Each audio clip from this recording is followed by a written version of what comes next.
ओम नमः शिवाय। आप सभी का हमारे चैनल में स्वागत है। महादेव कहते हैं, जीवन में अनमोल विचारों को अगर हम सभी अपने जिंदगी में उतारेंगे तो हमारे जीवन में कभी भी दुख और अशांति नहीं आए। हम हमेशा खुशी से जीवन जी सकेंगे, निश्चय ही एक सफल और श्रेष्ठ जिंदगी जी सकते हैं। मनुष्य को अगर अपने जीवन में सफलता हासिल करनी है तो फल की इच्छा किए बिना कर्म करना चाहे। जो व्यक्ति भूतकाल को लेकर पश्चाताप करता है, उस व्यक्ति का वर्तमान तो खराब हो ही जाता है, इसके साथ ही वह अपने भविष्य के लिए कुछ नहीं कर पाता है। अशांत मन को व्यक्ति अभ्यास के माध्यम से किस तरह अपने वश में कर सकता है, क्योंकि जो व्यक्ति अपने मन को काबू में नहीं करते उनके लिए वह दुश्मन की तरह काम करता है। महादेव कहते हैं, संसार में मौजूद हर चीज को संदेह की नजर से देखते। हमेशा संदेह और शक करने वाले व्यक्ति के लिए तो इस लोक में है और न कहीं और है। इसलिए मनुष्य को अपने संदेह की प्रवृत्ति छोड़ देना चाहिए। वो महाभारत का युद्ध जो दुनिया का सबसे बड़ा युद्ध माना जाता है, उस वक्त जरा सोचिए कि सबसे ताकतवर सेनाओं से आमने सामने लड़ने के लिए खड़े हर शख्स की मानसिकता क्या होगी। मारना या मरना ही एकमात्र विकल्प था, कोई अन्य विकल्प नहीं था। क्या आपको लगता है स्थितियां और माहौल में ठंडे दिमाग से किसी से बात करना और मार्गदर्शन करना असंभव है? ज्ञान की बातें कहना तो दूर, एक शब्द भी बोलना असंभव है। ऐसी परिस्थितियों में बात करने के लिए आपको अत्यधिक साहस, दृढ़ विश्वास, शांत दिमाग और शांत हृदय की आवश्यकता होती है, जो केवल परमेश्वर सर्वोपरि ही ऐसा कर सकते हैं। या मुख्य बात यह, क्या आपको जीवन में सबसे प्रतिकूल परिस्थितियों का सामना करना पड़ेगा या आपको विचारहीन, निष्बद्ध और क्रियाहीन बना देख आपकी भावनाओं नियंत्रण से बाहर हो जाएगी। चिंता और भय आपके जीवन में शीर्ष पर होगा। ऐसी स्थिति में आप क्या करते हैं? सबसे पहली और महत्वपूर्ण बात ये कि अपनी भावनाओं को नियंत्रित करने का प्रयास कीजिए और प्रार्थना कीजिए, साहस जुटाएं और अपने आप से बात कीजिए और ये सोचे कि ये समय भी गुजर जाए। अपने गुरु, शिक्षक या मित्र से बात करें जिस पर आपको पूरा भरोसा हो। महादेव कहते हैं, अर्जुन ने भगवान कृष्ण से मदद मांगी, उसी तरह किसी संकट पर मदद मांगने में कभी शर्म या डर महसूस न करें। लेकिन आपको पता होना चाहिए कि किससे मदद मांगनी है। मोह एक ऐसी बुराई है जिसकी वजह से व्यक्ति सही गलत का अंतर नहीं समझ पाता है। मोह में फंसा व्यक्ति हमेशा अशांति रहता है। जीवन में सुख शांति चाहते तो अत्यधिक मोह से बचना चाहिए। मोह की वजह से ही जीवन में दुख आते। मोह घर परिवार से हो सकता है, सफलता का मोह हो सकता है, सुख सुविधा और मान सम्मान का मोह हो सकता है। जहाँ मोह रहेगा वहाँ दुख तो अवश्य आएगा। मोह जब सफल होता है तो दुख मिलता है और जब असफल होता है तब भी दुख ही मिलता है। महादेव कहते हैं, जब कोई मोह त्याग देता है तो उसे मेरी कृपा मिल जाती है। मोह रहित व्यक्ति परम आनंद प्राप्त करता है। इसलिए मोह का त्याग करना चाहिए और जो हमारे पास है उसी में संतुष्ट रहना चाहिए। ज्यादा पाने का मोह रहेगा तो दुख का बढ़ना तय।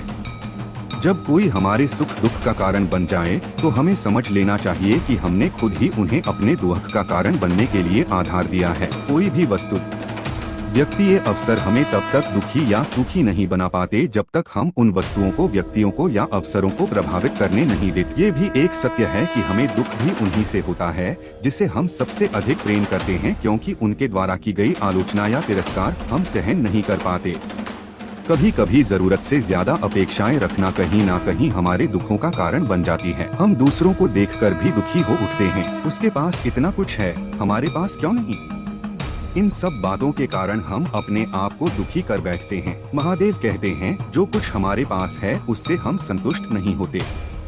हम बिना पंख के ही उड़ना चाहते हैं। हमारे दुखों का मूल कारण शक्ति अभाव है। जो व्यक्ति इन 3 कारणों पर विजय पा लेता है वह कभी दुखी नहीं होता है। भगवान ने जो कुछ दिया है उसी को भगवान का प्रसाद मानकर अगर वो संतुष्ट रहता है तो दुनिया का कोई भी शक्ति उस व्यक्ति को दुखी नहीं कर सकता। हमारे विचार ही तो हमें सुखी और दुखी बनाते हैं। दुखी व्यक्ति हमेशा तनावग्रस्त रहता है। दुखी व्यक्ति ना जाने कितनी बीमारियों का शिकार हो जाता है। जिस व्यक्ति के विचार हमेशा उसके अनुकूल है वह कभी दुखी नहीं होता है, लेकिन प्रतिकूल विचारों वाला व्यक्ति हमेशा दुखी रहता है। दुखी व्यक्ति अपने दुखों का कारण किसी व्यक्ति वस्तु को देता है। व्यक्ति अपने मित्र को भी शत्रु मान बैठता है। अगर कोई व्यक्ति दुख रूपी दलदल से बाहर निकलना चाहता है तो हमेशा ध्यान करना चाहिए। कभी ना बुरा देखे, ना बुरा सोचे, ना बुरा बोले तो वह ही दुख रूपी सागर से बाहर निकल सकता है। कई बार हमारा अधिक बोलना भी हमारे दुखों का कारण बन जाता है। हम बिना सोचे समझे किसी को कुछ भी कह देते हैं जिससे कि हमें बाद में पछताना पड़ता है और हम दुखी हो उठते। इसलिए अगर हम सुखी रहना चाहते हैं तो हम अच्छा सोचे, अपने विचारों पर नियंत्रण रखें। कभी गुस्सा ना करें, तभी आप एक सुखी जीवन जी सकते। महादेव कहते हैं, हर इंसान को अपने जीवन में हमेशा सत्य ही बोलना चाहिए, क्योंकि सच कभी ना कभी एक दिन व्यक्ति के सामने आ ही जाता है। इसलिए हर इंसान को सच का सहारा लेकर हर काम करना चाहिए।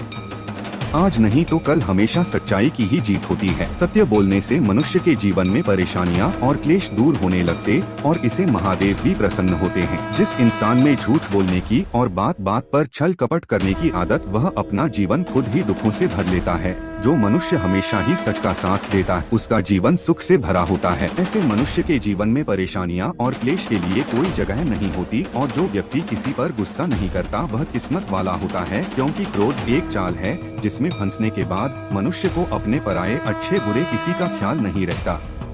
इसलिए जो व्यक्ति हमेशा सत्य बोलता है, उसे बात बात पर गुस्सा नहीं आता और अपने गुस्से पर भी नियंत्रण कर लेता है। एक बार की बात है, एक व्यक्ति अपने गुरु के पास आया और बोला, गुरुदेव, दुख से छूटने का कोई उपाय बताइए। शिष्य ने थोड़े शब्दों में बहुत ही बड़ा प्रश्न किया था, दुखों की दुनिया में जीना, लेकिन उसी से मुक्ति का उपाय भी ढूंढना बहुत मुश्किल सवाल था।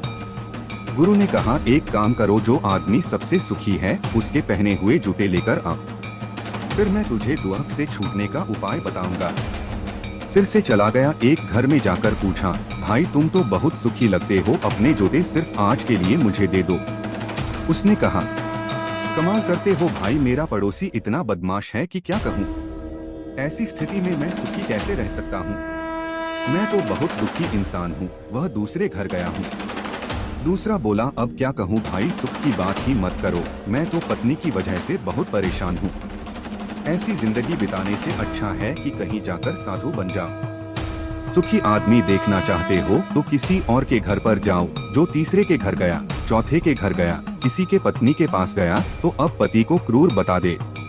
पति के पास गया तो वह पत्नी को दोषी ठहराता, पिता के पास गया तो पुत्र को बदमाश कहता, पुत्र के पास गया तो पिता की वजह से खुद को दुखी बताता। सैकड़ों हजारों घरों के चक्कर लगाया। सुखी आदमी के जूते मिलना तो दूर, खुद के ही जूते घिस गए। वो वह गुरु के पास के हर बोला, मैं तो घूमते घूमते परेशान हो गया। ना तो कोई सुखी मिलान और ना ही सुखी आदमी के जूते। गुरु ने पूछा, लोग क्यों दुखी हैं, उन्हें किस बात का दुख। उसने कहा, किसी का पड़ोसी खराब है, कोई पत्नी से परेशान, कोई पति से दुखी तो कोई पुत्र से परेशान। आज हर आदमी दूसरे आदमी के कारण दुख भोग रहा है। गुरु ने बताया, सुख का सूत्र है दूसरों की ओर नहीं बल्कि अपनी ओर देखो, खुद में झांको, खुद की काबिलियत पर गौर करो। प्रतिस्पर्धा करनी है तो खुद से करो, दूसरों से नहीं। जीवन तुम्हारी यात्रा है, दूसरों को देखकर अपने रास्ते मत बदलो, खुद को सुनो, खुद को देखो। यही सूखा सूत्र। शिष्य बोला, महाराज बात तो आपकी सत्य है, लेकिन यही आप मुझे सुबह भी बता सकते थे, फिर इतनी परिक्रमा क्यों करवाई। गुरु ने कहा, वत्स, सत्य कठिनता से प्राप्त होता है, वह सीधा नहीं पचता।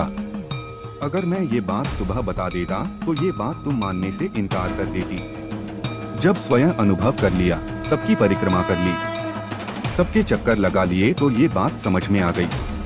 अभी ये बात तुम जीवन में कभी नहीं भूलोगे।